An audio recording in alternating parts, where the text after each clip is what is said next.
ஒட்டிய கடலோர கேரளாவில் நிலவி வரும் மேலடுக்கு சுழற்சியின் காரணமாக தமிழகத்தில் பரவலாக மழை பெய்ய வாய்ப்புள்ளதாக சென்னை வானிலை மையம் அறிவித்துள்ளது.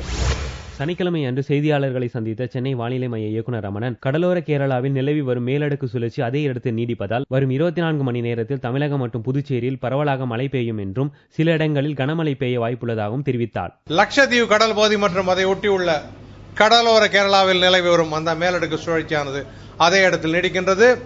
இந்த மேலடுக்கு சுழற்சியின் காரணமாக கடந்த 24 மணி நேரத்திலே ஒட்டுமொத்தமாக தமிழகம் புதுச்சேரி பார்க்கும்பொழுது ஒரு சில இடங்களில் மழை பெய்துள்ளது.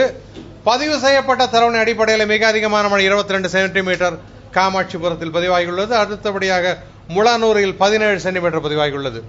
வாரம் 24 மணி நேரத்தை பொறுத்தவரை தமிழகம் மற்றும் புதுச்சேரியில் இந்த மேலடுக்கு சுழற்சியின் காரணமாக அநேக இடங்களில் நாம் மழை எதிர்பார்க்கலாம்.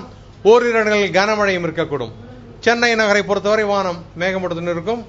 நகரிலே ஒரு முறை மழை வருவதற்கான ஒரு வாய்ப்புண்டு. சென்னையை பொறுத்தவரையில் வானம் மேகமூட்டத்துடன் காணப்படும் என்றும் சில இடங்களில் மழை பெய்ய வாய்ப்புள்ளதாகவும் அவர் கூறினார். கடந்த 24 மணி நேரத்தில் காமாட்சிபுரத்தில் 22 சென்டிமீட்டர் மழையும் மூலனூரில் 17 சென்டிமீட்டர் மழையும் பதிவாகியுள்ளது.